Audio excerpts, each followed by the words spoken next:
Hi friends, പുതിയൊരു വീഡിയോയിലേക്ക് സ്വാഗതം. ഇന്നത്തെ വീഡിയോ നമ്മൾ നോക്കുന്നത് നിഫ്റ്റിനെ കുറിച്ച് തന്നെയാണ്. നിഫ്റ്റിയിൽ ഇന്നൊരു ഫ്ലാറ്റ് ആയിട്ടുള്ള ഓപ്പണിംഗ് ആണ് നമുക്ക് കാണാൻ സാധിച്ചത്. ഫ്ലാറ്റ് ഓപ്പണിംഗ് ശേഷം ഡൗണിലേക്ക് വരികയുണ്ടായി. 24,139 നിഫ്റ്റി ക്ലോസ് ചെയ്തിരിക്കുന്നത്. 208 നെഗറ്റീവിലാണ് ക്ലോസിംഗ് നടന്നിട്ടുള്ളത്. ഏകദേശം ഒരു ശതമാനത്തിന് അടുത്തായിട്ട് നെഗറ്റീവിലേക്ക് വന്നിട്ടുണ്ട്. അതുപോലെ ബാങ്ക് നിഫ്റ്റി നോക്കുകയാണെങ്കിൽ 746 നെഗറ്റിവിറ്റി നമുക്ക് കാണാൻ സാധിക്കുന്നുണ്ട്. 1.48% ബാങ്ക് നിഫ്റ്റി ഡൗൺ നടന്നിട്ടുള്ളത്. അതുപോലെ തന്നെ നിഫ്റ്റിയുടെ എക്സ്പയറി ഡേറ്റ് ആയിരുന്നു. 431 നെഗറ്റീവിലേക്ക് പോയിട്ടുണ്ട്. 2% നെഗറ്റീവിലേക്ക് പോയിട്ടുണ്ട്. അദാനി സ്റ്റോക്കുകളിൽ മിക്ക സ്റ്റോക്കുകൾ നെഗറ്റീവിലാണ് ക്ലോസ് ചെയ്തിരിക്കുന്നത്. മറ്റൊന്ന് റെയിൽവേയുമായി ബന്ധപ്പെട്ട സ്റ്റോക്കുകൾ. റെയിൽവേ സ്റ്റോക്കുകൾ നമ്മൾ ഇന്നലെ നോക്കി കുറച്ച് സ്റ്റോക്കുകളുണ്ട്. ആ സ്റ്റോക്കിൽ ഒരു പ്രോഫിറ്റ് ബുക്കിംഗ് വന്നിട്ടുണ്ട്.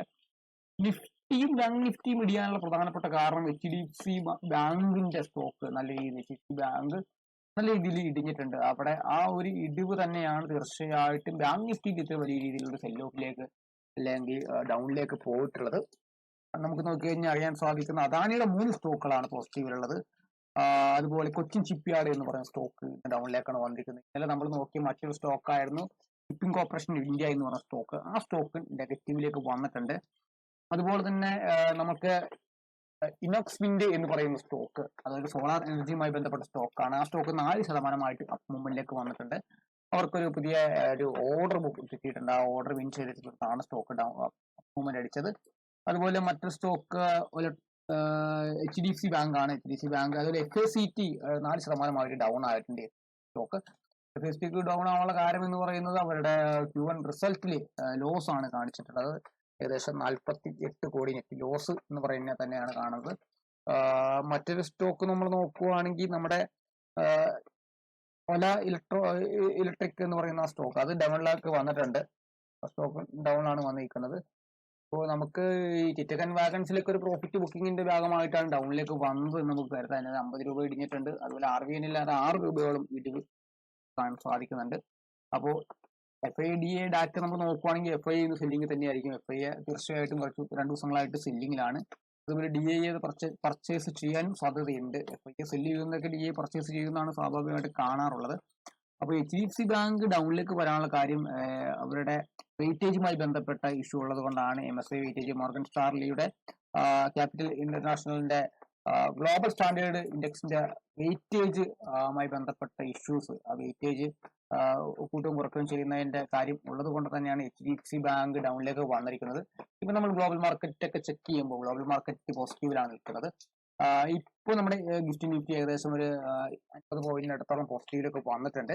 അപ്പൊ നാളത്തെ മാർക്കറ്റും ഒരു പോസിറ്റീവിൽ തന്നെ ഓപ്പൺ ചെയ്യാനാണ് സാധ്യത കൂടുതലായിട്ടുള്ളത്. അതുപോലെ നമുക്ക് നോക്കാം മറ്റ് ഏതൊക്കെ സെക്ടറിലെ സ്റ്റോക്കുകളാണ് അപ്പ് മൂവ്മെന്റ് പോയിട്ടുള്ളത് നോക്കാം. ബാങ്ക് നിഫ്റ്റി നമ്മൾ നോക്കുകയാണെങ്കിൽ ബാങ്ക് നിഫ്റ്റിയിൽ ഏകദേശം മുഴുവൻ സ്റ്റോക്കുകളും തന്നെ ഡൗണിലാണ് നിൽക്കുന്നത്.